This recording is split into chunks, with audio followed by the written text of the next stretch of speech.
Hey jokes, and welcome back to the Beer Joke Beer of the Week drink along. Here's Luke. And he's Matt.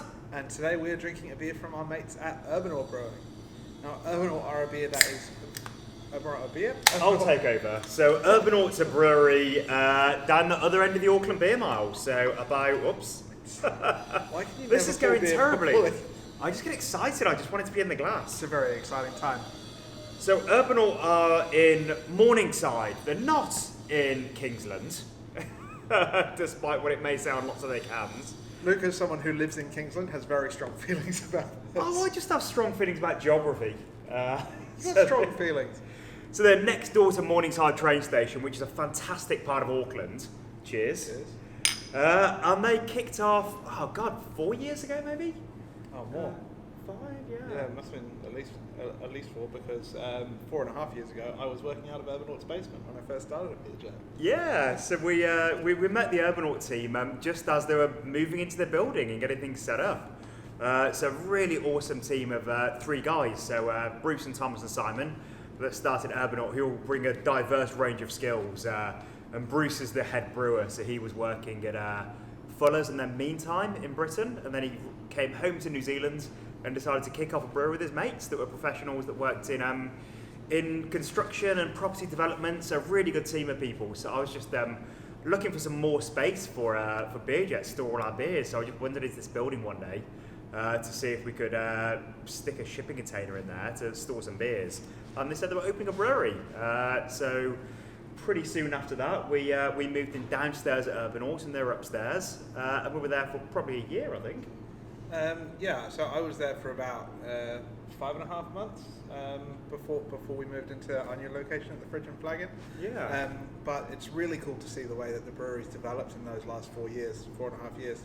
They've grown astronomically. Yeah, it's unrecognisable. The whole downstairs is dedicated to packaging now. Got huge canning lines and chillers down there. The upstairs they've recently renovated to open up their full-time on license. They're serving delicious smash burgers and pints of beer there. It's a great stop in before you're heading to anything at Eden Park for a quick burger. And our mate Jamie from Toasted As set up the burger menu there, and it's absolutely cracking. As is this beer. Yeah, so Urbanaut recently have really got a reputation for doing their blenders that are really innovative, and that's so Bruce's background. I think he has a degree or some sort of qualification in packaging, so that's really his focus, packaging, which is so important in beer, and it's just so often a letdown when there are breweries that put so much effort into making the liquid, but then they package it poorly, or they don't really know how to run a canning line or a bottling line. So you get beer that's faulted or oxidized.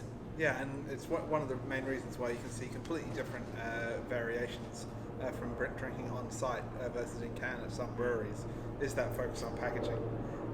It's not very sexy, it's a bit boring, and I think that's why a lot of people overlook it, really. Yeah, Luke mentioned those blender cans. For those of you who haven't seen them, those are they come as a pair of 250ml cans, which are stacked on top of one another with a little tear-off strip, and they're designed with 2 different beers that you can blend together to make something different.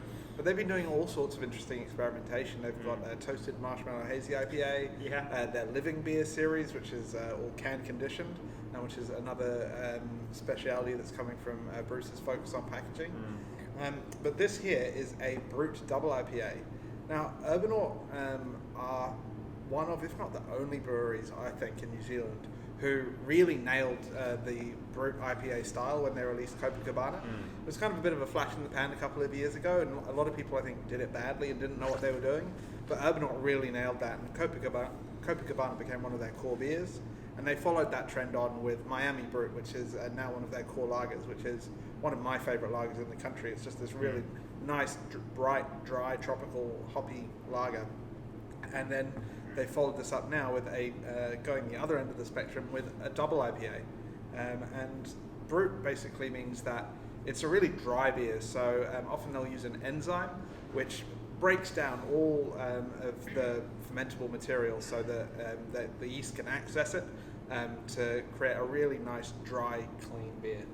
Yeah, and the word brut comes from Champagne, and it just simply means dry when it's related to French wine. So that's how it's used in this context. And brut beers, because they have that enzyme that breaks down all those complex starches, they have a lot less calories. So when you see these low carb beers from various breweries, that's what they've done. So you're able to have a beer in certain styles. So it works brilliantly with lagers and with IPAs especially. You probably wouldn't want a Brut Imperial Stout because you want the mouthfeel, the richness, the fullness that unfortunately does come with those extra delicious calories.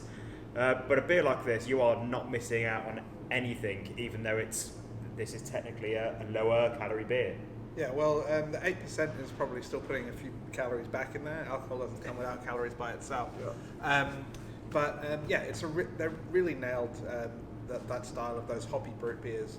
And this one is using a new trial hop out of Australia called Enigma. Now, Enigma is a product of HPA, Hop Products Australia. And if you want to find out a bit more about it in a very bizarre way, you can scan the little QR code on the back of the can there. Get ready for a trip. It's an odd video, perhaps even odder than this one. So you can check that out. So it's supposed to have flavors and aromas of white grape, Pinot Gris, raspberry, and red currants. I can't say I'm getting much of the raspberry and red currant, but I'm definitely getting that kind of white wine Pinot Gris note coming through. Yeah, that's what I'm getting. It's the gooseberry, vinous, white wine sort of notes are coming through, and it's not like a revelation. It's not like a hop that tastes like nothing else, but it is a hop that's distinct than any other I've had. Yeah, I'd say it sits more in line with what I expect from some New Zealand hops, particularly Sauvin, which you don't often see coming out of other countries so much. So it's kind of more in line with New Zealand hops than some of the others.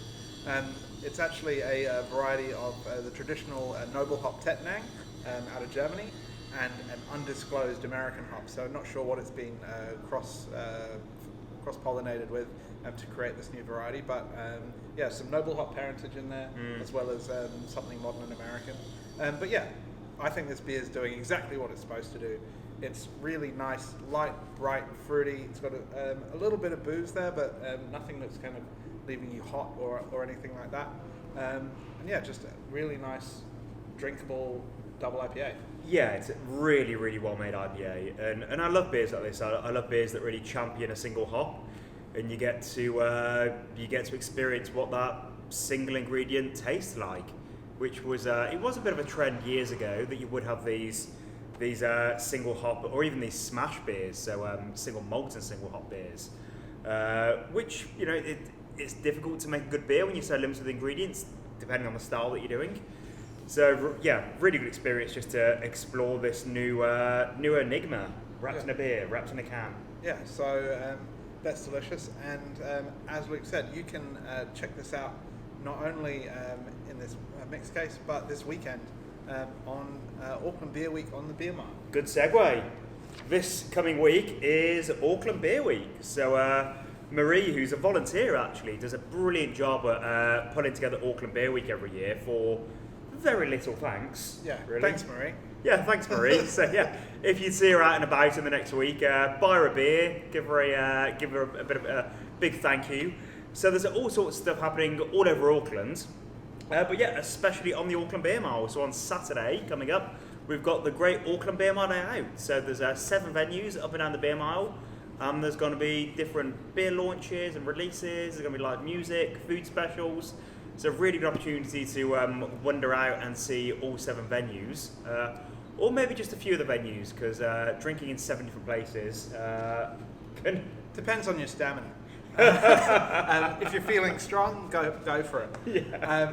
And it's a bit lower alcohol beers in some of the places. Yeah, and here at the Fridge and Flagon, this weekend we are also doing our Stubbies, Schooners and Slabs event. Great name, catchy name. Which is our Australian beer showcase. So that's Saturday and Sunday. Yeah. So if you're having a full-on day on the Saturday, pinging around everywhere, come have a more leisurely time, because Sunday we're going to be pretty quiet. The bars, the Fridge and Flaggers are only usually open on Saturdays. We thought we'd open up for the whole weekend so everyone gets a chance to come and try some of these Australian beers. Yeah, absolutely. So on our most recent Australian import, which has just landed, and we brought in some exclusive cakes. So we've got cakes from Mountain Culture, Bright, Sailor's Grave, and some others that I can't remember off the top of my head. Maybe? No, I don't think we've got a cake from Modus. It's a fantastic lineup. If you want to check out the full lineup, you can check out the Facebook event. In addition to that, we do have a couple of exclusive cans from Modus, which are only available from the Fridge and Flagon, along with those cakes that I mentioned. And in addition to that, the slabs part of that event is we have some great deals on full slabs of Australian beers from Deeds and Mountain Culture. So you can have a little come here last and grab a box to take away. Though we do close at 8, so make sure you get in before that. We've got a few other things happening during Beer Week. There is Sports Day on the Monday night that we might have chatted about last week. So you do not need to be sporty to come to Sports Day. So 5:30 on Monday. We're going to split everyone into teams. We're going to have a gigantic paper aeroplane making competition. We're going to have a water balloon toss. There's going to be a potato and spoon race. It's going to be a real good time. Classic vibes. Yeah, mini quiz. And then me and Matt are going to be leaving the Fridge and Flagon. I don't leave here that often. I didn't know I was allowed. So yeah, I'll be leaving the beer mile, which is something that happens very, very rarely. And we're going to be going to 16 ton. So we're going to be putting on our Small Gods hats and telling some tales of the stories behind some of the Small Gods brews. Yeah, so we're going to have, I think it's 8 different Small Gods beers. Some of those will be a couple of vintage classics that we're going to be pulling out of the back catalogue, a couple of new releases, and a couple of ones that have not yet been released, so a couple of sneak previews in there. So we can talk about the origins of the beers, the history of the stories behind them and what inspired them, the artwork, the ingredients, and everything that's gone into making the Small Gods range what it is. And that's at 16 ton on Thursday. So that is a ticketed event. So I'd recommend jumping on the Small Gods Facebook page, 16 ton Facebook page, or the Auckland Beer Mile Facebook page to get your tickets, lock in your spot there, and have a delicious evening of Small Gods beers with us. Yeah, and you can find them on Event Finder if you're a person living the absolute dream and not on Facebook. You'll be able to find them on Event Finder. So that's going to be fun. And what else do we have to talk about? That's about it, isn't it? If you haven't got your advent calendar, the premium advent calendar is nearly all gone. There's just a couple left. So if you've been holding out, saying, "Oh, I'll wait till close to the time to spend my money," now's the time. Just a few left of that. We also have our favourites advent calendar, which is going strong. We have our cider advent calendar for those of you who don't drink beer. Why are you watching this? Or cider advent calendar though, that's a first. 24 different ciders. Yeah. It's the first time we've been able to do it in New Zealand. That there's 24 different interesting ciders around. So yeah, if you're into cider, that's okay. Or if you've got a partner or a friend who does, or a parent, that's an option that's available as well. But Matt, what about people that don't drink alcohol? Well, funny you should say that, Luke. We've now also launched, because we're masochists, a non-alcohol advent calendar as well. Again, the first year we've been able to do this.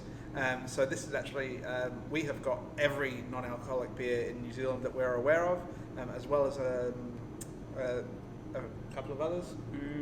And so it's not 24 different ones, because there are not 24 different non-alcoholic beers from independent breweries in New Zealand. So there will be some double ups in that one, but it is the first time we've been able to put on enough of a range to put together a non-alcoholic advent calendar as well. So again, for those of you who are looking to take it easy in December, with a partner who doesn't drink or a parent, don't recommend giving it to children. Even though it's non-alcoholic, it's still not a good idea. Yeah, let the kids have a chocolate advent. It's just a bad look. Go for the chocolate for that. But yeah, so our advent calendars are going strong, and yeah, get one. Thanks for joining us. Thanks to Urbanaut for being absolute legends and making some very tasty beer. And thanks to Hop Products Australia for creating a new hop that's bloody tasty. And as Urbanaut say, drink fresh, stay rad. Cheers. Cheers. Good acoustics.